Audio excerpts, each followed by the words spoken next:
గడిచిన కాలమంతా తన రెక్కల కింద మనల్ని భద్రపరిచి క్షేమంగా తన సన్నిధానానికి తోడుకొచ్చిన మన యేసయ్య నామంలో స్తుతులు స్తోత్రాలు చెల్లించుకుంటూ ఈ ఆదివారపు ఆరాధన ప్రారంభించుకుందామండి. ప్రారంభ కీర్తనగా మన పాటల పుస్తకం నుంచి ఆరాధింతూ ఆరాధింతూ యేసయ్య నామం అనే కీర్తనతో మనమంతా ఆయన ఆరాధించుకుందాం.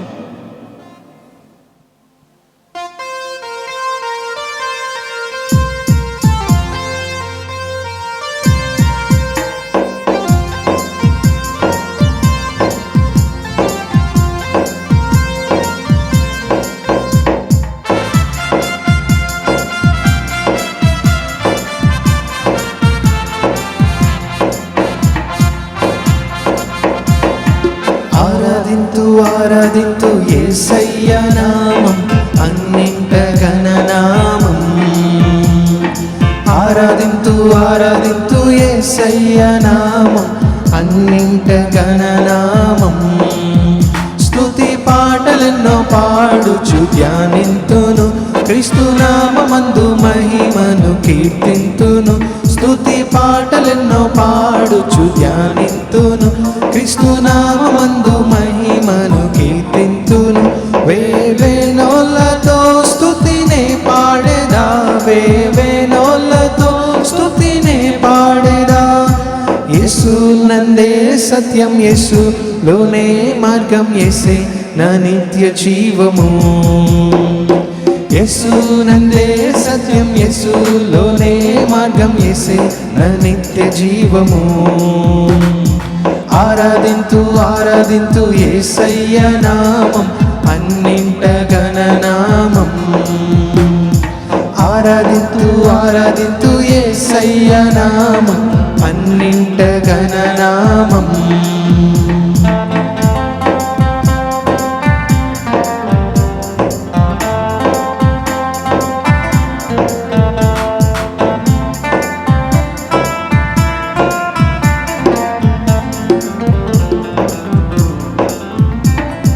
ప్రభునామము ఎంతో ఘనమైనది, అన్ని నామముల కంటే హెచ్చైనది. ప్రభునామము ఎంతో ఘనమైనది, అన్ని నామముల కంటే హెచ్చైనది. ఆ నామమందే రక్షణ సోదర, ఆ నామమందే రక్షణ సోదరి. యేసయ్య రక్తము చిందించెగా, యేసయ్య రక్తము చిందించెగా. యేసే నా రక్షణ, యేసే విమోచన, యేసే నా నిరీక్షణ. యేసే నా రక్షణ, యేసే విమోచన, యేసే నా నిరీక్షణ. ఆరాధింతు యేసయ్య నామం అన్నింట ఘననామం.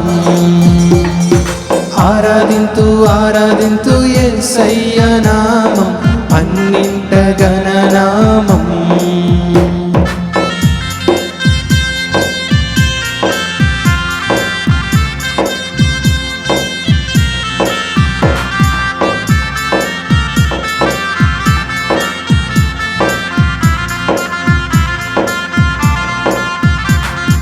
ప్రభునామము ఎంతో బలమైనది, అపవాది క్రియలయ పరచునది.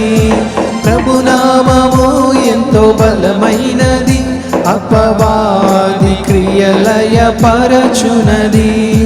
భయమేల నీకు ఓ సోదరా, భయమేల నీకు ఓ సోదరి. సాతాను సిలువలో ఓడిపోయేగా, సాతాను సిలువలో ఓడిపోయేగా. యేసు రక్తమే జయం, యేసు నామమే జయం, యేసు నందే విజయం. యేసు రక్తమే జయం, యేసు నామమే జయం, యేసు నందే విజయం. ఆరాధింతు ఆరాధింతు యేసయ్య నామం, అన్నింట ఘననామం. ఆరాధింతు ఆరాధింతు యేసయ్య నామం, అన్నింట ఘననామం. స్తుతి పాటలెన్నో పాడుచు ధ్యానింతును, క్రీస్తు నామమందు మహిమను కీర్తింతును. స్తుతి పాటలెన్నో పాడుచు ధ్యానింతును, క్రీస్తు నామమందు మహిమను కీర్తింతును. వేవేనోలతో స్తుతినే పాడేదా, వేవేనోలతో స్తుతినే పాడేదా. యేసు నందే సత్యం, యేసు లోనే మార్గం, యేసే నా నిత్య జీవము. యేసు నందే సత్యం, యేసు లోనే మార్గం, యేసే నా నిత్య జీవము. ఆరాధింతు ఆరాధింతు యేసయ్య నామం, అన్నింట ఘననామం. ఆరాధింతు ఆరాధింతు యేసయ్య నామం, అన్నింట ఘననామం.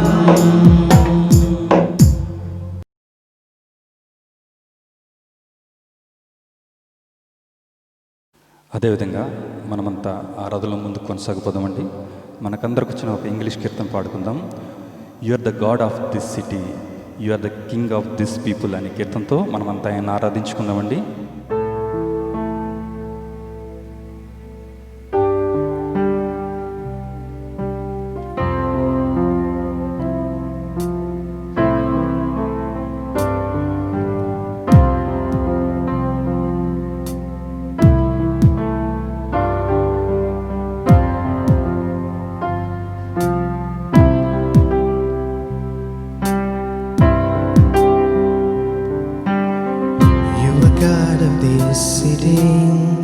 You're the king of these people, you're the Lord of this nation.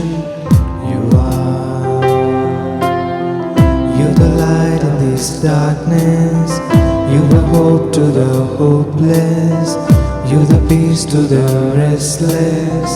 You are, there is no one like our God.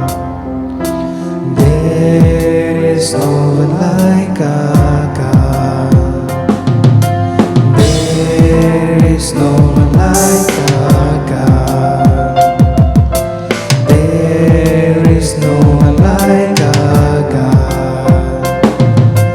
Greater things are yet to come, greater things are still to be done in this city.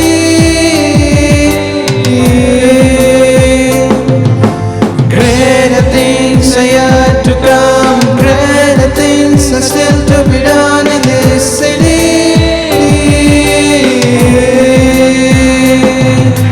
Greater things are yet to come, greater things are still to be done in this city.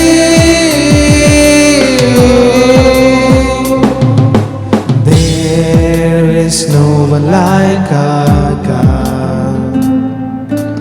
There is no one like our God. There is no one like our God. There is no one like our God.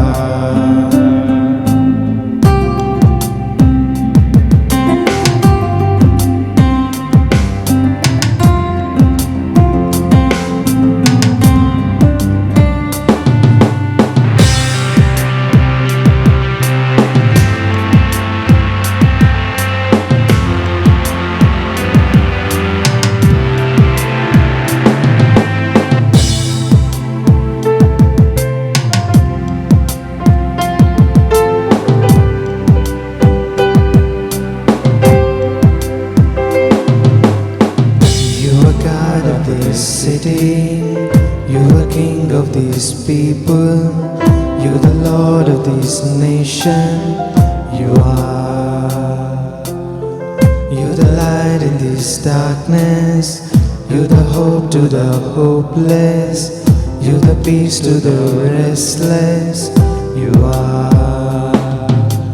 There is no one like our God.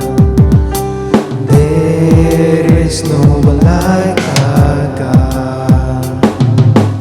There is no one like our God. There is no one like our God. Greater things are yet to come. Greater things are still to be done in this city. Greater things are yet to come. Greater things are still to be done in this city.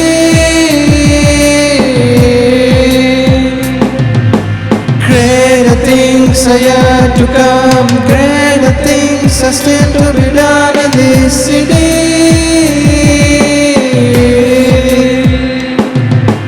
There is no one like our God. There is no one like our God. There is no one like our God. There is no one like our God.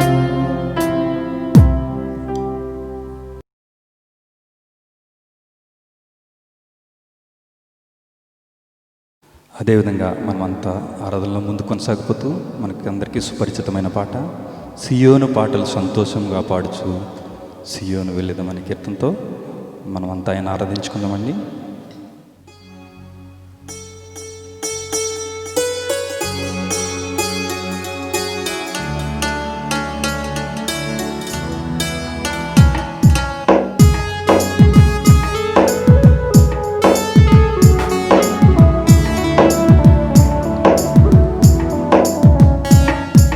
సియోను పాటలు సంతోషముగా పాడుచు సియోను వెళ్ళుదము. సియోను పాటలు సంతోషముగా పాడుచు సియోను వెళ్ళుదము.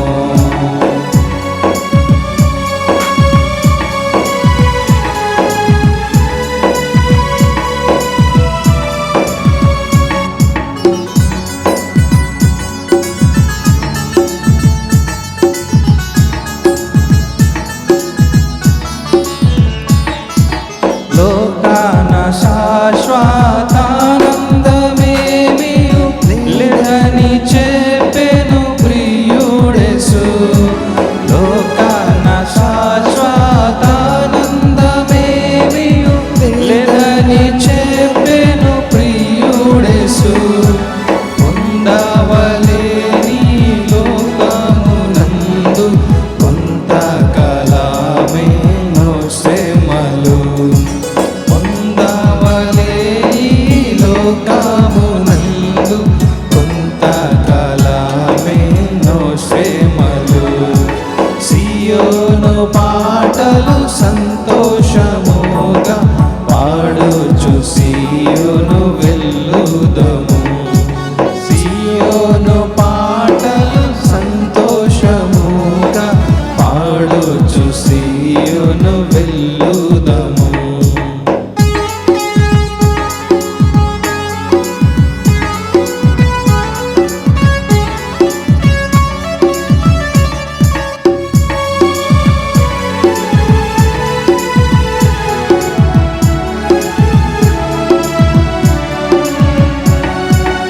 ఐగుప్తును విడచినట్టి మీరు అరణ్యవాసులై ధరలో. ఐగుప్తును విడచినట్టి మీరు అరణ్యవాసులై ధరలో. నిత్య నివాసములేదిలలోన నేత్రాలు కానుపై నిల్పుడి. నిత్య నివాసములేదిలలోన నేత్రాలు కానుపై నిల్పుడి. సియోను పా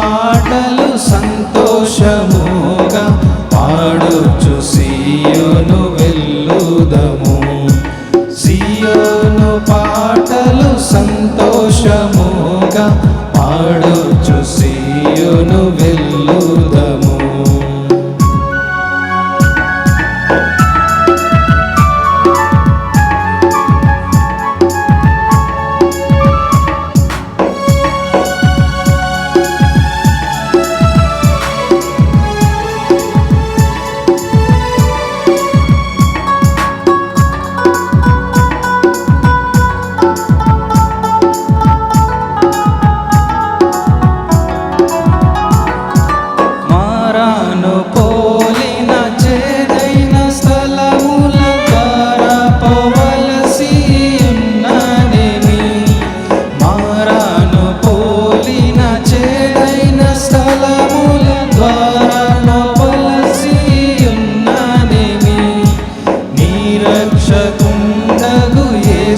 నడుపును మారాని తనదు మాట నమ్ము. నిరక్షకుండగు యేసే నడుపును మారాని తనదు మాట నమ్ము.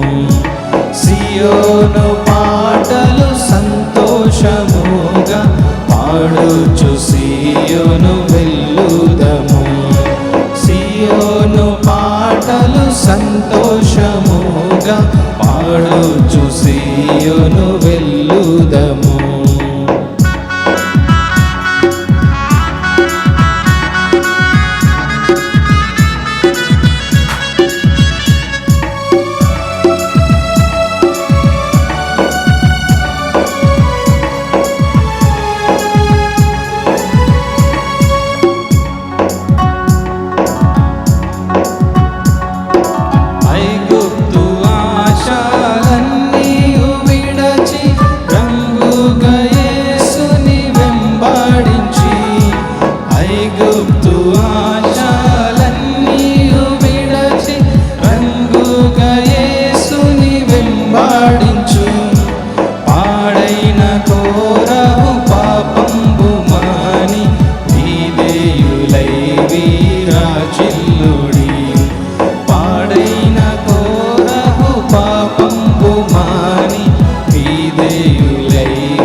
సియోను పాటలు సంతోషముగా పాడుచు సియోను వెళ్ళుదము. సియోను పాటలు సంతోషముగా పాడుచు సియోను వెళ్ళుదము.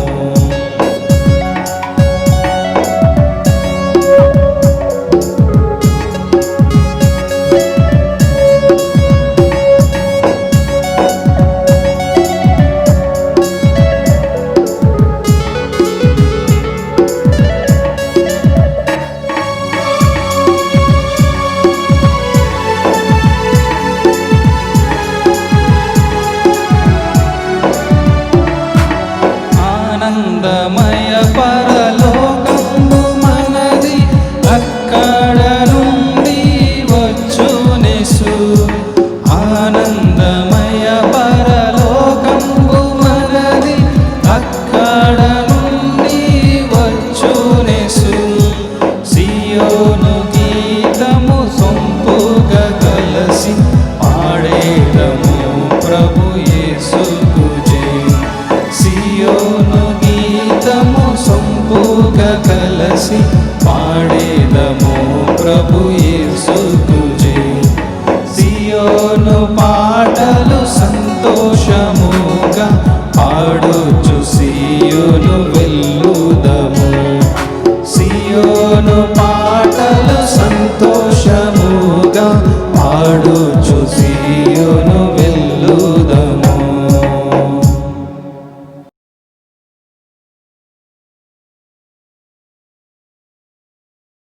ఆరాధనలో ముందు కొనసాగబోతూ చివరి కీర్తనగా బ్రదర్ ఏసన్న గారి పాటల పుస్తకం నుంచి సజీవుడవైన యేసయ్య నిన్ను ఆశ్రయించిన వారికి సహాయుడవై అనే కీర్తనతో మనమంతా ఆయన ఆరాధించుకుందామండి.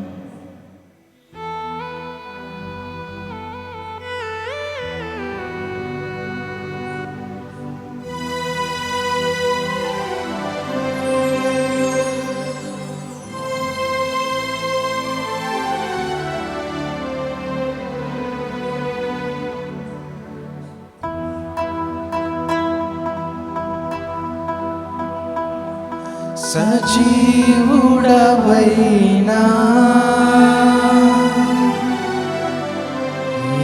యేసయ్యా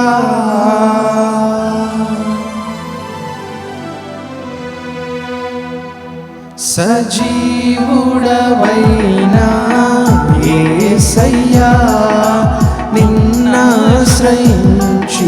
నీ వారికి సహాయుడవై తృప్తి పరచితివే సముద్రమంతా సమృద్ధితో ఆనందించదనిలో అనుదినము కృప పొంది ఆరాధించద నిన్నే ఆనందధ్వనులతో ఆనందించద నీలో అనుదినము కృప పొంది ఆరాధించద నిన్నే ఆనందధ్వనులతో సజీవుడవైనా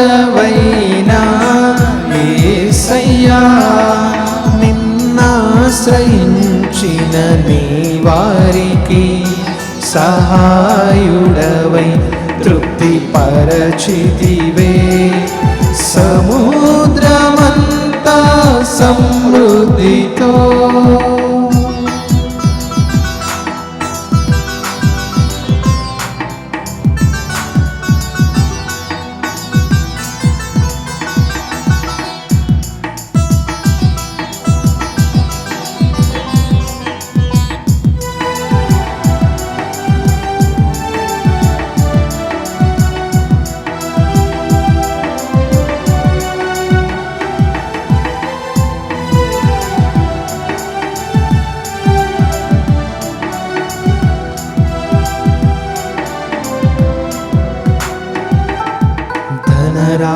ధనరాసులేలా ధనవంతులకు ఈ లోక భాగ్యము దాచిన మేలులెన్నో దయచేసినావే ఇహ పరమున నాకు ధనరాసులేలా ధనవంతులకు ఈ లోక భాగ్యము దాచిన మేలులెన్నో దయచేసినావే ఇహ పరమున నాకు శ్రమల మార్గమును నిరీక్షణ ద్వారముగా చేసితివే శ్రేష్టమైనని వాగ్దానములతో శ్రమల మార్గమును నిరీక్షణ ద్వారముగా చేసితివే శ్రేష్టమైనని వాగ్దానములతో సజీవుడవైనా యేసయ్యా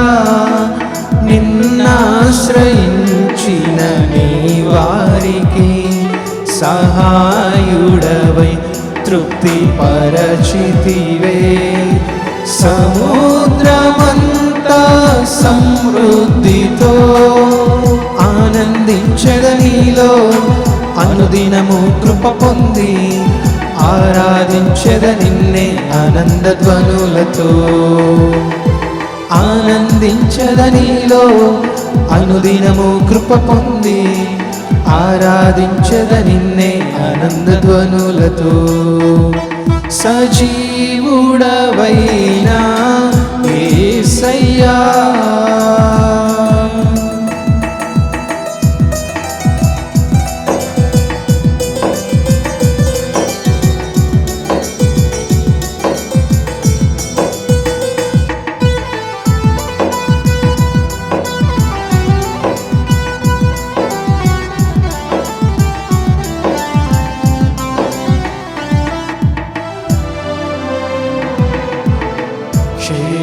క్షేమమునందుటయే సర్వజనులకు ప్రయాసగా మారే క్షేమాధారము నీవై దీర్ఘాయువుతో సంతృప్తి పరతువు నన్ను క్షేమమునందుటయే సర్వజనులకు ప్రయాసగా మారే క్షేమాధారము నీవై దీర్ఘ దీర్ఘాయువుతో సంతృప్తి పరతువు నన్ను. నిత్య నిబంధనగా నీ వాత్సల్యమును చూపితివే. నిత్యమైనని సత్యవాక్యముతో నిత్య నిబంధనగా నీ వాత్సల్యమును చూపితివే. నిత్యమైనని సత్యవాక్యముతో సజీవుడవైనా యేసయ్యా, నిన్నాశ్రయించిన నీ వారికి సహాయుడవై తృప్తి పరచితివే. సముద్రమంతా సమృద్ధితో ఆనందించదనిలో అనుదినము కృప పొంది ఆరాధించదనిన్నే ఆనందధ్వనులతో. ఆనందించదనిలో అనుదినము కృప పొంది ఆరాధించదనిన్నే ఆనందధ్వనులతో. సజీవుడవైనా యేసయ్యా,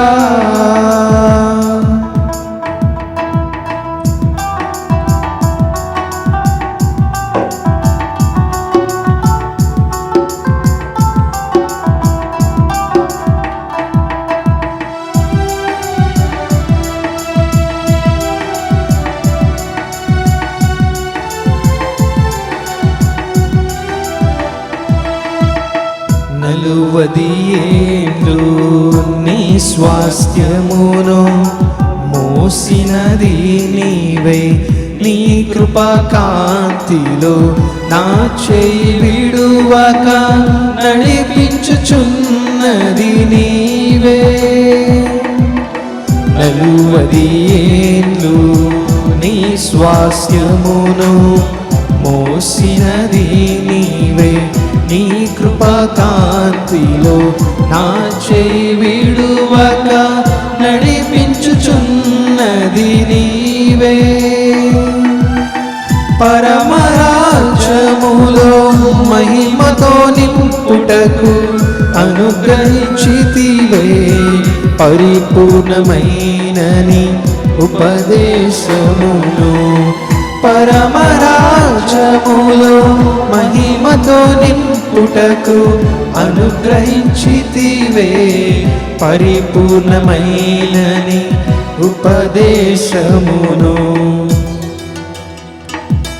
సజీవుడవైనా యేసయ్యా, నిన్నాశ్రయించిన నీ వారికి సహాయుడవై తృప్తి పరచితివే.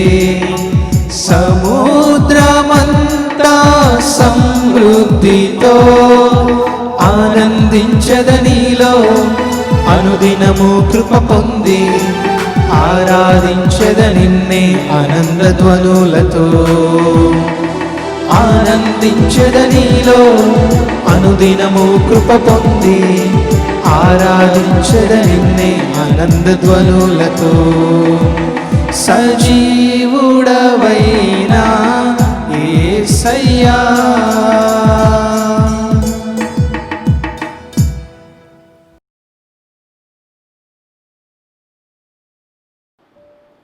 మంచిది. ఈ సమయంలో యేసుక్రీస్తు వారు చెప్పిన ఉపమానాలలో మరి యొక్క ఉపమానమును మీ వద్దకు తేవాలని ఉద్దేశిస్తూ ఉన్నాను. ఈ ఉపమానం అంది యేసుక్రీస్తు వారు శిలువ యాగానికి ముందు యెరూషలేము దేవాలయములో ఆనాడు ప్రధాన యాజకులు, శాస్త్రులు, పెద్దలు, అంతేకాదు పస్కా పండుగకు కూడి వచ్చిన అనేక మందితో ఆ దేవాలయము నిండి ఉండగా ఆయన వారికి మరి ఒక ఉపమానము చెప్పారు. యేసుక్రీస్తు వారు ఆయన శిలువ యాగానికి ముందు అనేకమైన సంగతులు దేవాలయములో బోధిస్తూ ఉండగా ఆనాడు పెద్దలు వచ్చి యేసయ్యను ప్రశ్నించారు, నీవు ఏ అధికారము వలన బోధిస్తున్నావని. యేసుక్రీస్తు వారు ఒక ప్రశ్నను వారికి జవాబుగా చెప్పారు అనుకోవచ్చు. యోహాను ఇచ్చిన బాప్తిస్మము దేవుని నుండి కలిగినదా, మనుషుల నుండి కలిగినదా? ఆ ప్రశ్నకు వాళ్ళు జవాబు చెప్పలేదు. అందుచేత యేసుక్రీస్తు వారు కూడా ఏ అధికారము వలన వారికి బోధిస్తున్నారో ఆయన చెప్పకుండానే ఆయన బోధను కొనసాగించడం జరిగింది. యేసుక్రీస్తు వారికి తెలియదా? ఆయనకి తెలుసు ఏ అధికారము వలన బోధిస్తూ ఉన్నాడో. సర్వాధికారి అయిన దేవుడు ఈ లోకానికి నరుడుగా వచ్చి ప్రజలు రక్షింపబడటానికి, స్వజనులు రక్షింపబడడానికి దేవాలయంలో బోధ చేస్తూ ఉంటే వాళ్ళకి అంగీకరించే మనసు లేదు. యేసయ్య ఉపమానాలను వారి చుట్టూ జరుగుతున్న సంభవాలను, సంఘటనలను తీసుకొని పరసంబంధమైన సత్యాలను నేర్పించడం జరిగింది. ఎందుకు ఆయన ఈ విధముగా బోధించాడు అంటే యేసయ్యే జవాబునివ్వడం జరిగింది ఒక సందర్భంలో. చూద్దామా? మత్తయి సువార్త 13వ అధ్యాయము 12వ వచనము లేక 10వ వచనములో ఆయన శిష్యులు వచ్చి ఆయనను అడిగారు, నీవు ఉపమాన రీతిగా ఎందుకు వారితో మాట్లాడుచున్నావు అని యేసయ్యను ఆయన శిష్యులు అడిగారు. యేసుక్రీస్తు వారు అంటారు, పరలోక రాజ్యములు ఎరుగుట మీకు అనుగ్రహింపబడి ఉన్నది కానీ వారికి అనుగ్రహింపబడలేదు. శిష్యులైన వారికి పరలోక రాజ్య మర్మములు తెలుసుకోవడం దేవుని సంకల్పమై ఉన్నది. ఎంతోమంది వింటున్నారు కానీ వాళ్ళు గ్రహించలేకపోతూ ఉన్నారు. వాళ్ళు చూస్తారు కానీ చూడరు, వింటారు కానీ గ్రహింపరు అని 12వ వచనములో యేసుక్రీస్తు వారు సెలవీయడం జరిగింది. ఎందుకండి చూసినా చూడరు, వింటున్నా గ్రహించుకోలేరు? ఎందుకు అనంటే వాళ్ళకి ఆల్రెడీ ప్రీ కన్సీవ్డ్ థాట్స్ ఉన్నాయి. ఈ కార్పెంటర్ ఏం చెప్తాడు? మనుష్య మనస్సుతో వాళ్ళు వింటున్నారు. దేవుని మాటలను అంగీకరించే మనస్సు కానీ వాళ్ళ హృదయాలలో చోటు కానీ లేదు. అందుకనే యేసుక్రీస్తు వారు అంటారు, యెషయా చెప్పిన మాటలను వాళ్ళకి మరలా జ్ఞాపకం చేయడం జరిగింది. ఈ ప్రజలు కనులారా చూచి, చెవులారా విని, హృదయముతో గ్రహించి, మనస్సు త్రిప్పుకొని నా వలన స్వస్థత పొందకుండునట్లు వారి హృదయము క్రోవినది. దేవుని మాటలు వింటే ఏం కలుగుతుందండి? స్వస్థత కలుగుతుంది. ఏ విధమైన స్వస్థత కలుగుతుంది? శరీరానికి స్వస్థత కలుగుతుంది. మనస్సులో ఆయా కారణాలను బట్టి అయిన గాయాలకి స్వస్థత కలుగుతుంది. అలాగే పాపము వలన అయిన గాయాలకి స్వస్థత కలుగుతుంది. పరలోక రాజ్య సంబంధులుగా అవుతాం. మన ఆత్మకి, మన మనస్సుకి స్వస్థత కలుగుతుంది. వీళ్ళైతే స్వస్థత పొందుకోవడానికి చోటునివ్వని ప్రజలు. దేవుని బిడ్డలారా, మనము గమనించాల్సింది ఏంటంటే యేసయ్య స్వస్థతనివ్వడానికి సిద్ధముగా ఉన్నాడు. ఆ మాటలు మనకి ఇవ్వడం జరిగింది. స్వస్థత పొందాలి అంటే శిష్యునికి ఉన్న చెవి ఉండాలి, శిష్యునికి ఉన్న మనస్సు ఉండాలి. సింపుల్గా మనం యేసయ్యనే అడగాలి, యేసయ్య శిష్యునికి ఉండే చెవి నాకు దయచే, శిష్యునికి ఉన్న మనస్సు నాకు అనుగ్రహించు అని మనము మన బిడ్డలు ప్రార్థన చేస్తే చాలు. యేసయ్య మాటలు మనకు అర్థమవుతాయి. మనకి స్వస్థత నిత్యత్వానికి కలుగుతుంది. ఏ విధమైన అనారోగ్యము ఉన్నా, ఏ విధమైన బాధ వెలుపట ఉన్నా, లోపట ఉన్నా, దానంతటికీ కూడా స్వస్థత కలుగుతుంది అని మనము గ్రహించుకోవాలి. యేసయ్య అంటారు శిష్యులతో, వాళ్ళకి గ్రహింపు కలగడం లేదు కానీ మీకు మటుకు మీ కన్నులు చూచుచున్నవి గనుక అవి ధన్యమైనవి, మీ చెవులు వినుచున్నవి గనుక అవి ధన్యమైనవి. దేవుని మాటలు వినే చెవులు ధన్యమైనవి, చూచే కన్నులు ధన్యమైనవి. ధన్యత అంటే ఏంటండి? బ్లెస్సెడ్ స్టేట్, ఆశీర్వాదకరమైన, దీవెనకరమైన ఒక పరిస్థితి. యేసయ్య మాటలు వినగలగడం, నమ్మగలగడం, ఈ జీవితం ధన్యతతో కూడుకున్నదని స్వయాన యేసయ్యే చెప్పారు. ఆ మాటలను నమ్మడంలో మనకేమీ సందేహాలు ఉండవలసిన అవసరం లేదు. ఇటువంటి ధన్యకరమైన పరిస్థితి మనందరికీ కూడా యేసుక్రీస్తు వారు దయచేస్తున్నారు. ముద్రింపబడిన లేఖనములు మనకివ్వడం ద్వారా రక్షింపబడిన ప్రజగా. ఈ సమయంలో మరి ఒక ఉపమానం యొద్దకు వస్తూ ఉన్నాం. శాస్త్రుల్ని, పరిసయ్యులని ఉద్దేశించి చెప్పిన 3వ ఉపమానము అని చెబితే అతిశయోక్తి లేదేమో. మత్తయి సువార్త 22వ అధ్యాయము మొదటి 14 వచనాలలో ఈ ఉపమానము ఉంది. ఈ ఉపమానం అండి, రాజకుమారుని పెండ్లి విందు ఆహ్వానము చూస్తూ ఉన్నాం.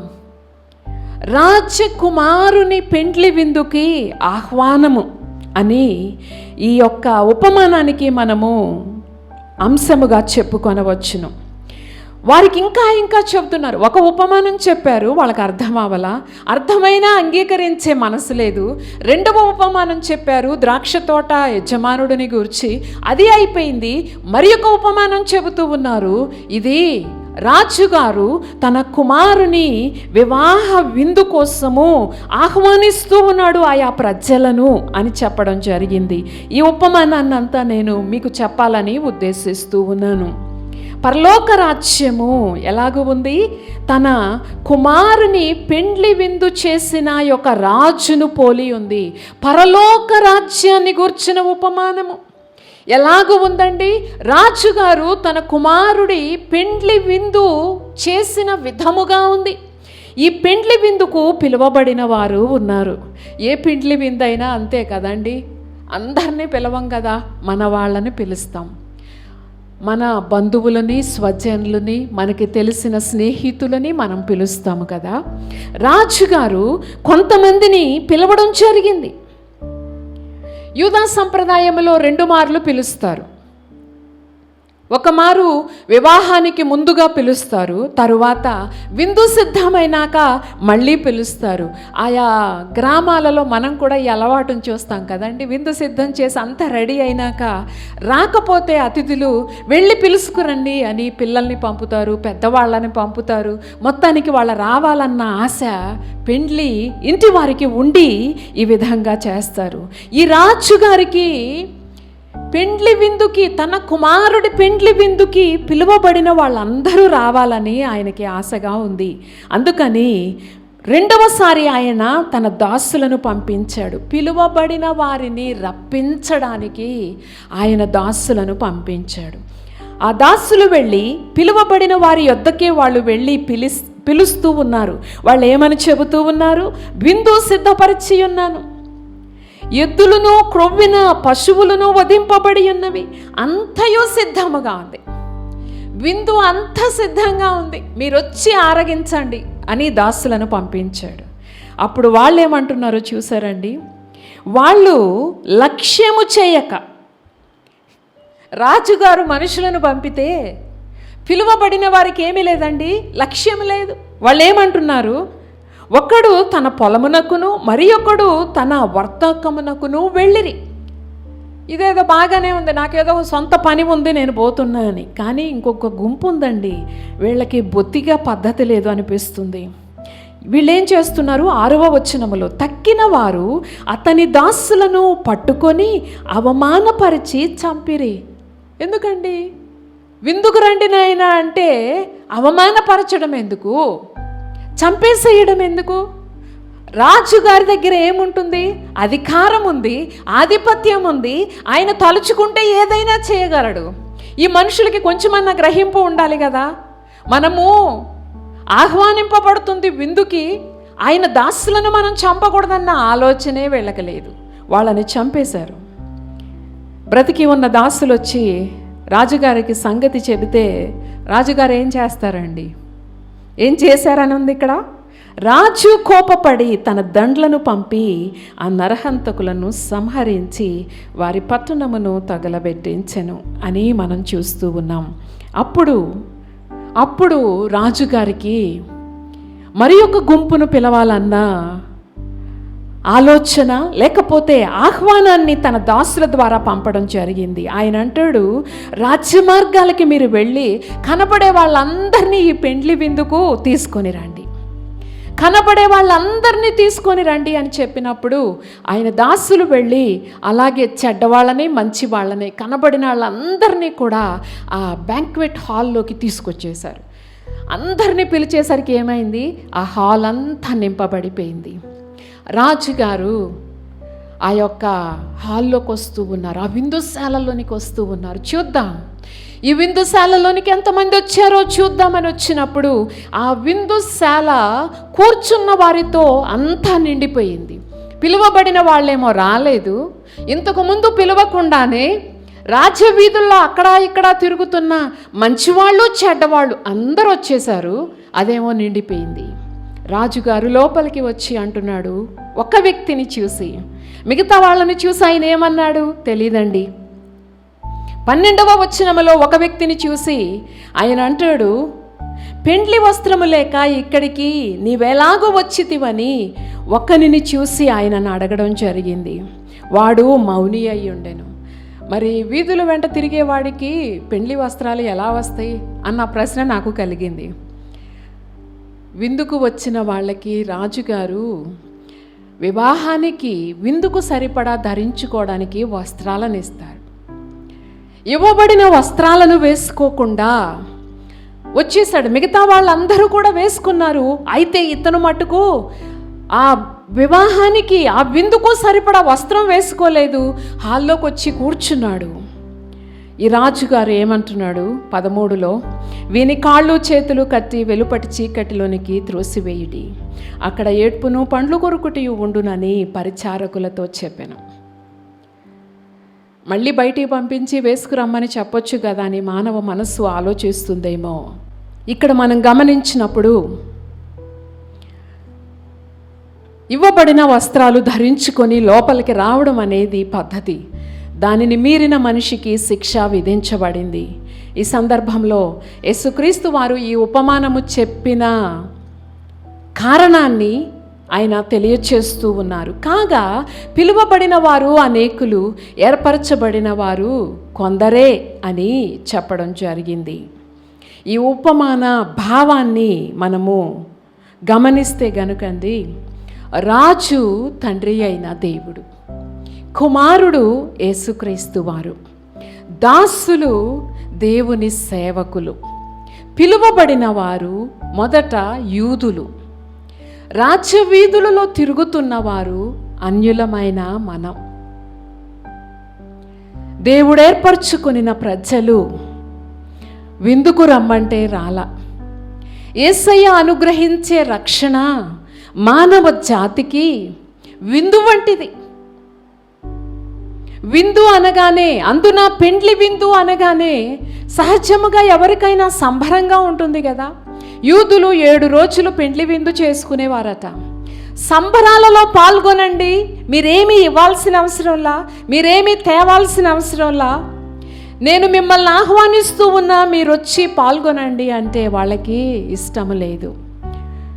ఇలాంటి పనులు ఎవరైనా చేస్తే మనకేమనిపిస్తుంది? ఎంతో అవివేకం అనిపిస్తుంది. మన ప్రధానమంత్రి కానీ ముఖ్యమంత్రి కానీ వాళ్ళ అబ్బాయో అమ్మాయో పెళ్ళికి పిలిచారనుకోండి, మనం మాన్తామా? నేనైతే మానండి, వెళ్తానని అనుకుంటున్నా. వెళ్తాం కదా. సృష్టికర్త అయిన దేవుడు వారికి ఇవ్వబడిన, వారికి ఇచ్చిన ప్రత్యేకమైన స్థానములోనికి వెళ్ళడానికి వీళ్ళకి ఇష్టము లేదు. రక్షణను స్వీకరించడానికి వీళ్ళకి ఇష్టము లేదు. విందుశాలలో ఉండే సంతోషాన్ని కాదు అనుకుంటున్నారు. వీళ్ళ కళ్ళు ఎక్కడున్నాయి? పొలం మీద ఉంది, వ్యాపారం మీద ఉంది. అంతేకాదు, ఎంత నిర్లక్ష్యం ఉంది అంటే వాళ్ళని కొట్టి చంపుతూ ఉన్నారు.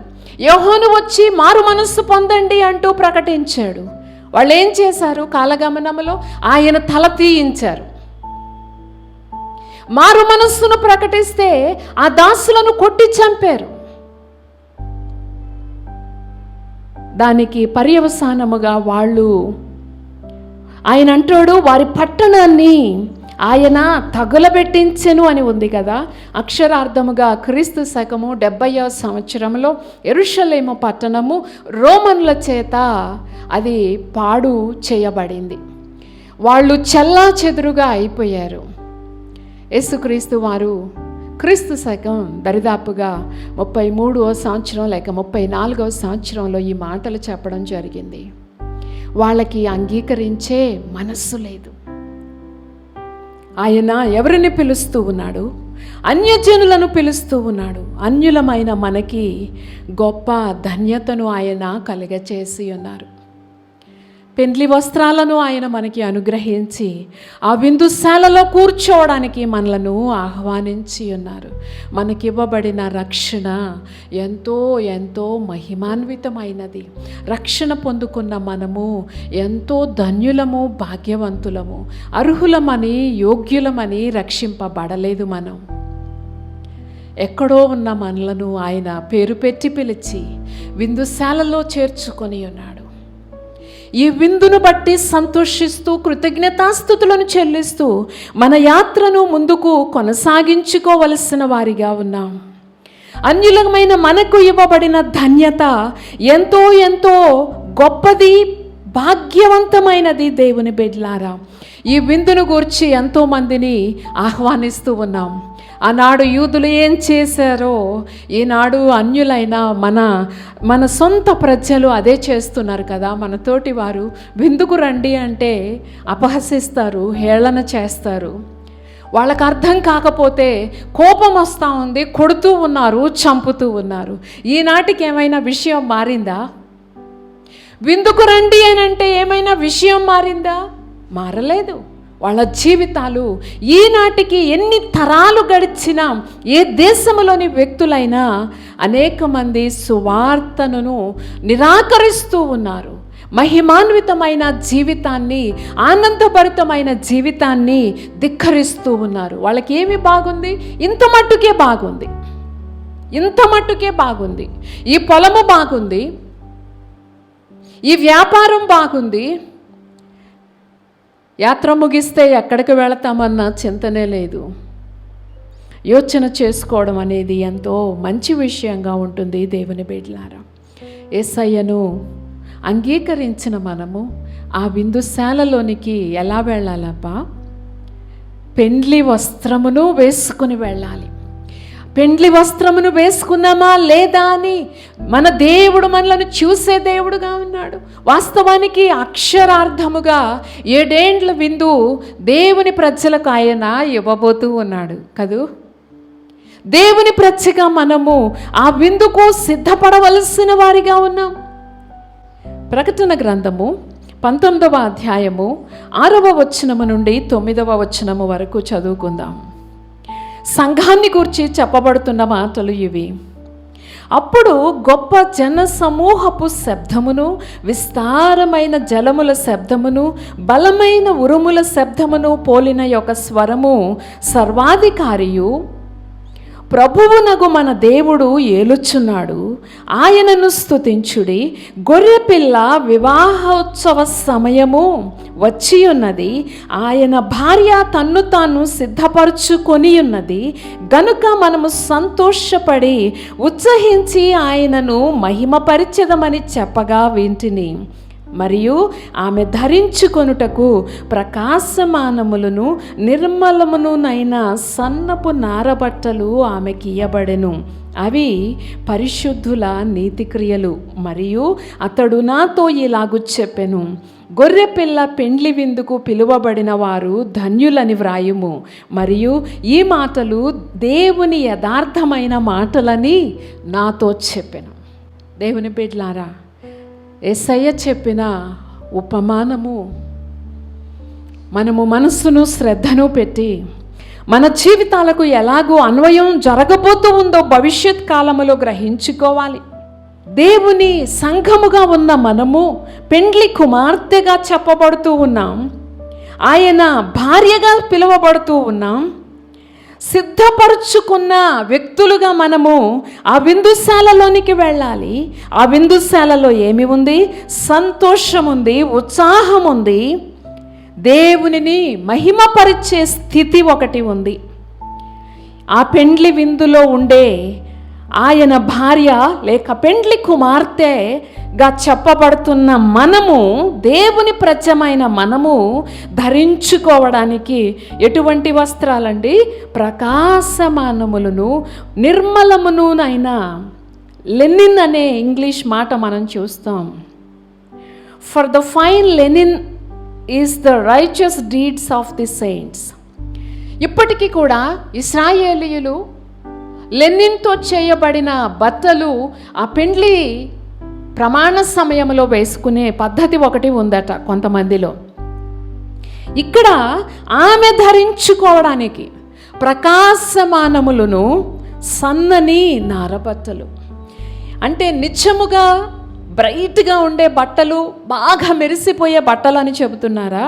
కాదండి, అంతకు మించినది ఉంది. అవి పరిశుద్ధుల నీతి క్రియలు. ఈ పెండ్లి విందు శాలలో ఉండాలి అంటే, ఈ మహిమాన్వితమైన చోటులో ఆయన భార్యగా చెప్పబడే ఒక గొప్ప స్థితిని మనము కలిగి ఉండాలి అంటే, తరతరాలు దానిని అనుభవించాలి అంటే, భూమి మీద ఉండగా ప్రభువు అనుగ్రహించిన రక్షణను కలిగి ఉండి ఆ రక్షణలో మనము కొనసాగుతూ ఉండాలి. అనుగ్రహింపబడిన రక్షణలో కొనసాగే జీవితంలో ఏమి ఉంటాయమ్మా? నీతి క్రియలు ఉంటాయి. ఆయన ముందుగా సిద్ధపరిచిన సత్క్రియలు ఉంటాయి. ఆయన సిద్ధపరిచిన సత్క్రియలు చేయడంలో నీవు అలసిపోయినా ఆగవు, ఆటంకం వచ్చినా నువ్వు బెదరవు. ఆయన సంకల్పాన్ని నెరవేర్చే గొప్ప ఫోర్స్ లాగా పరిశుద్ధాత్మ దేవుడు నీ జీవితంలో ఉండి ఆయన నన్ను నడిపించును. ఈ పరిశుద్ధమైన కార్యములు నేను సమృద్ధిగా కలిగి ఉండాలి. ఈ పెండ్లి విందుకు, గొర్రె పిల్ల పెండ్లి విందుకు పిలువబడిన వారు ధన్యులని వ్రాయము. నీవెంత ధన్యుడివి సహోదరుడా, నీవెంత ధన్యురాలివి సహోదరి, నీకు అర్థమవుతూ ఉందా? యేసయ్యను కలిగి ఉన్న మనము పిలవబడడమే ధన్యత అని చెప్పబడుతుంది లేఖనములో. నీవేమనుకుంటున్నావు? దేని గురించి ఆలోచిస్తున్నావు? ఏ విషయాలలో కృంగిపోతున్నావు? ఏ విషయాలలో భయపడుతున్నావు? దేవుని బిడ్డ, యేసయ్య నీకు అనుగ్రహించిన ఈ అమూల్యమైన ప్రశస్తమైన రక్షణను బట్టి కృతజ్ఞతాస్తుతులు చెల్లించి సాగుతూ ఉండగా నీ జీవిత యాత్రలో అనుదిన ప్రాతిపదికగా నీకేమి కావాలో వాటిని ఆయన నీకు దయచేస్తాడు, నాకు దయచేస్తాడు. నీకేమీయో తక్కువ కాదు, నీకేమీయో తక్కువ కాదు, నీకేమీయో కొదువు కాదు. నీవు చింతపడాల్సిన అవసరం లేదు, నీవు భయపడాల్సిన అవసరం లేదు. నాకెవరు సహాయకులు, నా అండ ఎవరు, ఎంతమంది ఉన్నారు, ఎవరేమి చేస్తారు, ఎవరు ఏ విధముగా సహాయపడతారు, ఇవన్నీ నువ్వు ఆలోచించాల్సిన అవసరం లేదు. నీవు ధన్యుడు అని ప్రభువు చెబుతూ ఉంటే నీవెందుకు కలవరపడాలి? నీవెందుకు అల్పముగా నీ గూర్చి, నీ కుటుంబాన్ని గూర్చి, నీ బిడ్డలను గూర్చి ఆలోచించాలి చెప్పు? దేవుని బిడ్డ, దేవుని మాటలకు ఇవ్వాల్సిన చోటును ప్రాధాన్యతను ఇద్దాం. ఈనాడు ఇవి కొత్త రకమైన సందేశాలుగా కొంతమందికి వినబడుతున్నాయి అనిపిస్తుంది. ఎందుకని? ఈ మాటలన్నీ పక్కన పెట్టేసి దేవుని రాజ్య సంబంధులుగా ఆలోచించాలి అన్న స్థిరమైన అభిప్రాయాలను, ఆశలను కలిగి వెంబడించడం కంటే కూడా భూమి మీద ఆయనను నమ్ముకుంటే నాకేం వస్తుంది, నాకేమి కుదురుతాయి, ఏ సౌఖ్యాలు వస్తాయి, ఏం పేరు వస్తుంది, ఎంత ధనం వస్తుంది, నేనెంత సడన్గా ఆస్తికర్తను అవుతాను అంటూ ఆశించే హృదయాలను మనం చూస్తూనే ఉన్నాము కదా. దేవుని బిడ్డ, అటువంటి వారికి కృప కలగాలని మనం ప్రార్థించాలి. అటువంటి వారి ఇన్ఫ్లుయెన్స్కి మనం పడకూడదు. We shouldn't be influenced by that people. అవును దేవుని బిడ్డలారా, ఆ విందుశాలకు పిలువబడిన మనము ధన్యులము. గొర్రె పిల్ల పెండ్లి విందుకు పిలువబడిన వారు ధన్యులని వ్రాయము. మరియు ఈ మాటలు యథార్థమైన మాటలు, ఇవి నిత్యమైన దేవుని మాటలు. ఒకవైపు ఇశ్రాయేలీయులు దేవుని యొక్క ధర్మశాస్త్రము మాది, ధర్మ విధులు ఎరిగిన ప్రజలం మేము అని వాళ్ళు అనుకుంటూ దేవుడు అనుగ్రహించిన గొప్ప రక్షణను వాళ్ళు తృణీకరించారు. అన్యులమైన మనము చేర్చబడిన మనం ఒకటి గుర్తుంచుకోవాలి, ఆ పెండ్లి విందుశాలలోనికి సిద్ధపడి వెళ్ళాలి. ఇవ్వబడిన ఆ విందుశాలలో ధరించుకోవడానికి సరిపడా సన్నని నారబట్టలు ధరించుకోవాలి. పెండ్లి వస్త్రమును కలిగి ఆ విందుశాలలో మనం ఉండాలి.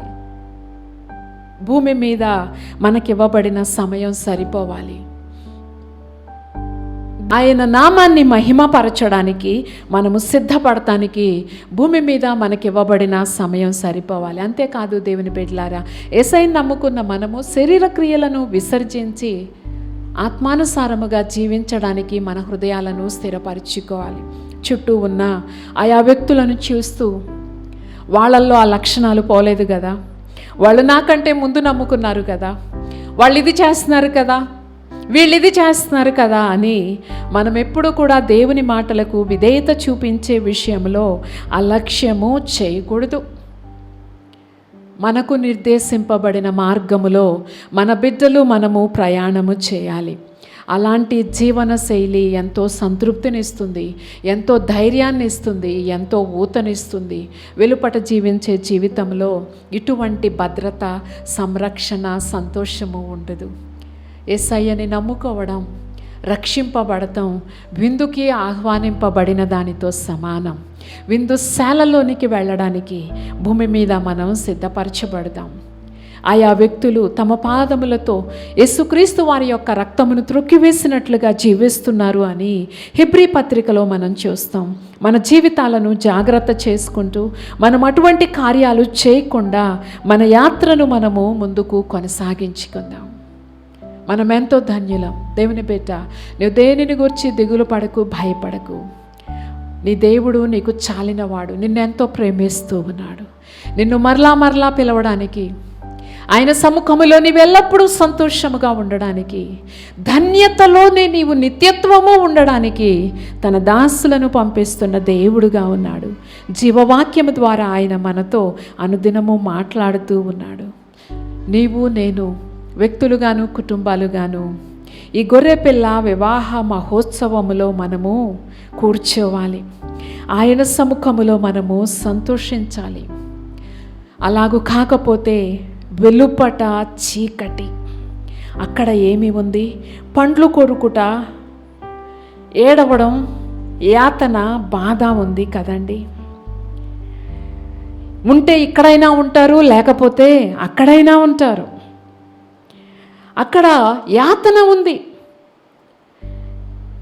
చేతులు కాళ్ళు కట్టి వెలుపలికి చీకటిలోకి త్రోసివేస్తే ఆ నరకములో ఏముందండి? అక్కడ ఏడ్పును పండ్లు కొరుకుటయు ఉంటుంది. ఎంతవరకు? నిరంతరము ఉంటుంది. ఈ రెండే స్థానాలు, ఈ రెండే స్థలాలు ఉంటే అక్కడ, లేకపోతే ఇక్కడ. మధ్యస్థంగా అంటూ ఏదీ లేదు. దేవుని బిడ్డలారా, దేవుని మాట యందు లక్ష్యముంచి మన యాత్రను కొనసాగించుకుందాం. ఈ కడవరి దినాలలో ఆయా పరిస్థితులను మనము గమనిస్తున్నప్పుడు ఈ బోధలు ఎంతగానో, ఇప్పుడు నా కన్సర్న్ అది కాదు, నాకు ఇప్పుడు కావాల్సింది అది కాదండి. మొదట నాకు కావాల్సినవి ఉన్నాయి, అవి దొరికితే గనక తప్పకుండా నేను వాక్యాన్నే వింటా, వాక్య ప్రకారమే నేను బ్రతుకుతా, వాక్యాన్నే నేను అమలు చేస్తా అని ఆయా మనస్సులు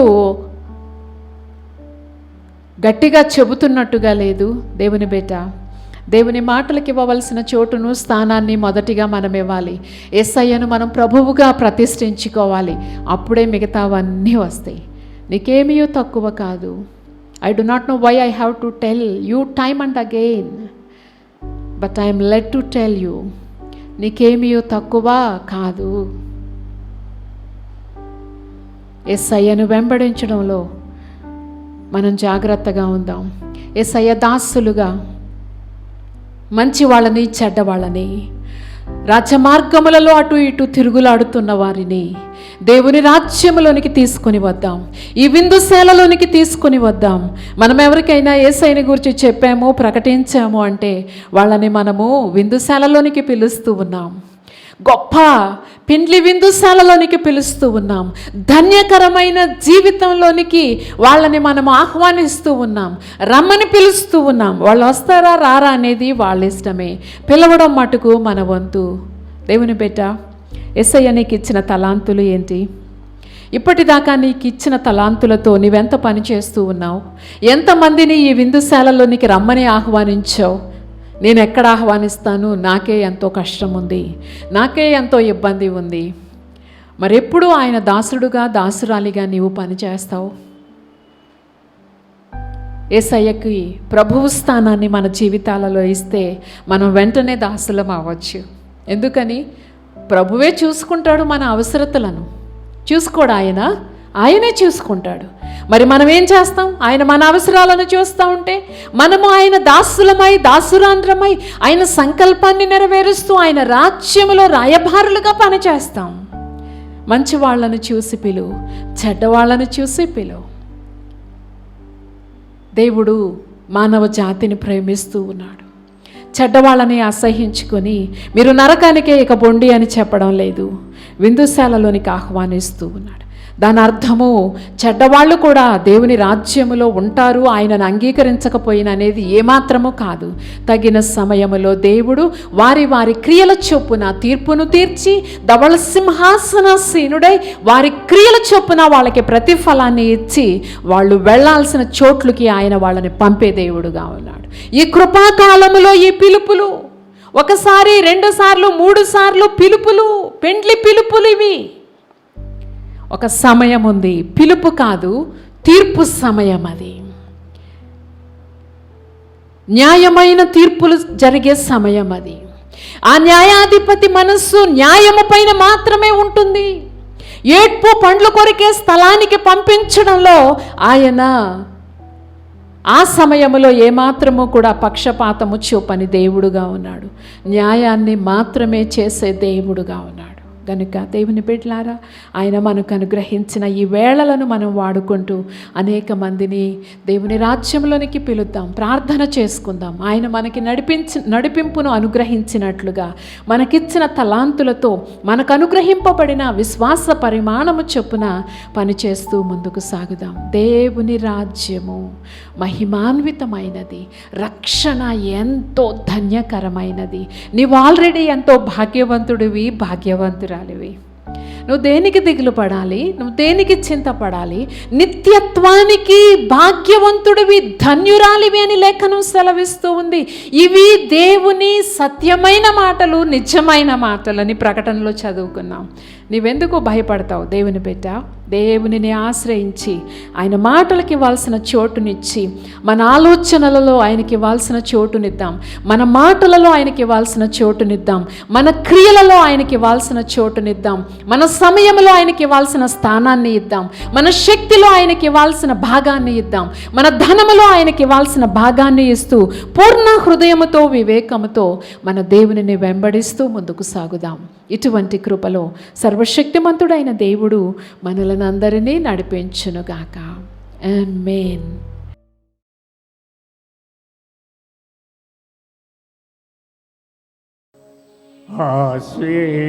ఆశీర్వదించుము దేవా, ఆదరణ నీవే ప్రభువా, అనుదినము నీ కృపయే చాలు, అనుక్షణము నీకే మా స్తుతులు. ఆశీర్వదించుము దేవా, ఆదరణ నీవే ప్రభువా, ఆపత్కాలములో సహాయకుడవు నీవు, అందరినీ ప్రేమించే యేసునాథుడవు. ఆపత్కాలములో సహాయకుడవు నీవు, అందరినీ ప్రేమించే యేసునాథుడవు. ఆశ్రయ దుర్గము నీవే,